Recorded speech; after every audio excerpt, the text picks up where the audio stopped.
It's always great to get your conference win and having our first conference game here at home and playing a really good opponent in Temple. And you look at our performance, when you play with passion and you play with enthusiasm, then that's what the performance you'll get. And you look at us on defense, 6 turnovers, which is really great. Put our offense in position to score a lot. Even though we didn't get touchdowns, we got field goals. And then you look at our kicking game. Emilio was 5 of 5. One guy who deserves a lot of recognition in the kicking game is Sands. Did a great job of covering. I have him as a gunner on the punt team, and then on the kickoff team, he's one of my missiles. One of the guys that has no contain rules at all. He just goes to the ball and he goes down and make tackles. But we play a Friday night game. We play a Thursday. 2 short weeks now. We probably get back to a little normality here. So we get to go play us a Saturday game with ECU. It's on the road. We're always looking to improve. We know we got to get better. But tonight's performance was really good, especially with a conference opponent. What do you think of the offense? Well, I look at us on offense, and we had 2 100-yard rushers. And I know that we didn't produce the touchdowns, but we got the field goals, and we can always get better. There's a lot of drop balls. We can't drop the balls, and then there was penalties. One of them was on me, but we can't have the penalties where where it negates a drive. Coach, a couple players come up lame there in the second half. Emilio, Mitchell, any update on them? Oh, those guys are fine. Probably a little bump or bruise, but there's no reason why it was important. They would have went back in the game. Charlie, is this more of a defensive team right now? Well, when you look at just personnel, you look at us on defense, you have 3 seniors up front. You look at Sennett, you look at Love, and you look at Hector. You got one at backer with Augie, and then in the secondary you go Nick, and you go Fullwood, and the guy just continue. He's just all over the field as Judge. I mean, he just make plays, get interceptions. But you look at it as 3 or 4, and there's 3 more. So you loaded on defense just because of your senior leadership. And last season, we didn't play really good defense. So it's almost like it's a point that they want to prove that they're pretty good. And you look at it, I was telling Mazzy, I think like last year, Mazzy may have been a special teams player, and he's playing really well for us at the corner position. Hoggins got a cast on, and he's out there playing as hard as he can play. And then you look at Saltel, kind of was an unknown, and gets a big interception tonight, gets a fumble recovery. But it's just you have good chemistry. And so now when you had a good chemistry and you play with a little enthusiasm and you run to the football, then things are going to happen for you. Charlie, how big was it having the guys up front? It seemed like they just bottled in their quarterback, didn't give them anywhere to go.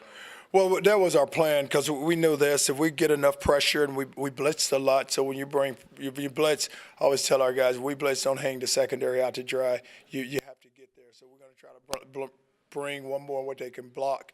But if they have enough to block it, somebody got to go win a one-on-one block.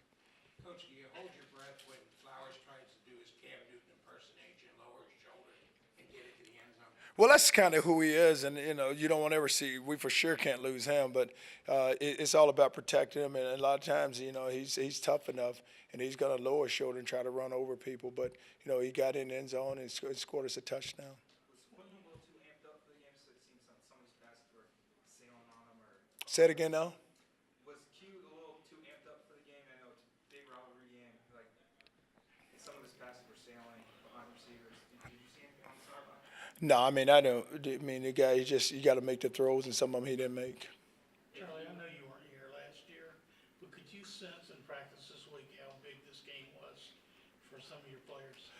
Well, I think that so much was made about last year. You didn't have to say much at all. I didn't even, I always talk to the team like the night before the game. So last night I talked to him. Then I talked to him today at the pregame meal, and I said, you know what, the past is in the past, and we're not going to be concerned about it. It's our first conference game, and we need to go out and play well. I know a lot of you guys are still concerned about last season, but we need to go play, and they showed up. But for a lot of them, it was kind of a revenge for them. Coach, you talk about senior leadership on defense, but this defense isn't just fixed. It's dominating people. What have you and Coach G. Mary done to make it different? Defense is all about disruption, and you have to be able to disrupt the rhythm of an offense.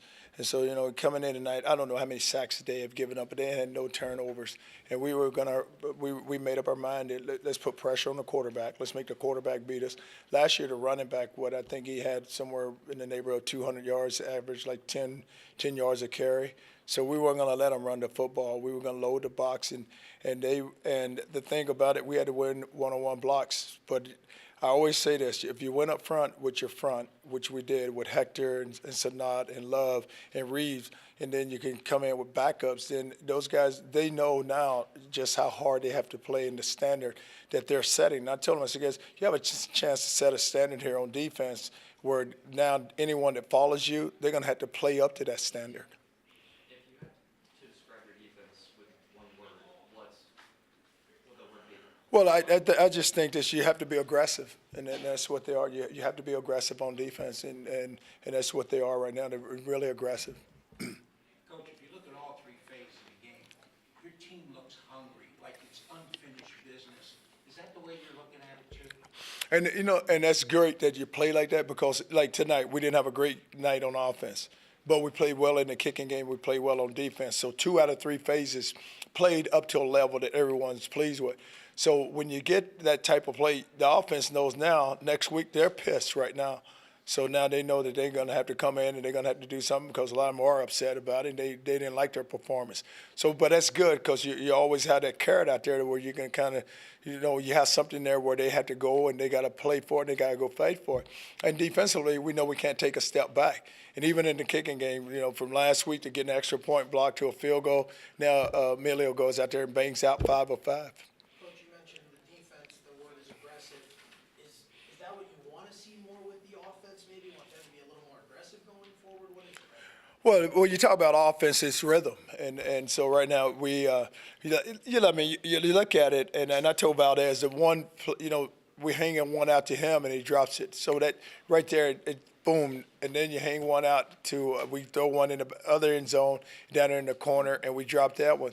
Then coming on this end down here, we drop 2 of them. So when you have those balls and you drop those balls, then you just got to be able to bounce back, and you got to be persistent in what you do and just keep battling through it. Charlie, on your blocked punt, I guess the blocks didn't handle it. What did the official tell you? Obviously, you were influenced by it. Well, I didn't have a chance to hear what he had to say, because he heard what I had to say. So it's I don't know what he said to me, because I probably didn't listen. But Coach, you mentioned the kicking game, and there were a lot of mistakes in the first couple of games. What kind of adjustments did the guys make out there to avoid a lot of those huge mistakes like the block kicks?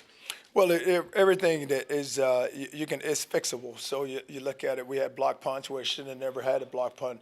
One time a guy goes up and under, one-on-one, blocked a guy. And then with the field goals, we, stepping down inside, the guy just runs right through the gap untouched and block it. So guys understand, once you show it to them, then they understand what they have to do, and they have to take more pride in it, and that's what we're doing, to take more pride in it. So from the day you came here, were you aware of what a chore you had on defense? This team did not play well defensively last year. No, they didn't. But when I looked at the defense from last year, I just knew this, that there's certain things that we needed to do, and BJ and I sat down, and the main thing is that when you lose confidence, and that's kind of what happened last year, that we lost confidence because the offense was scoring so much, so then it turned into a scoring match, and once it's turned into a scoring match, the defense just felt like that they weren't doing their part. So the thing about it, whenever we scrimmaged during fall camp and even in the spring, I made it all about the defense and tried to just build their confidence, and that's why I always talk when they're playing to win. We gotta go play great defense. That's number one, guys. Number one, plan to win. Go play great defense. 2 is score, create turnovers.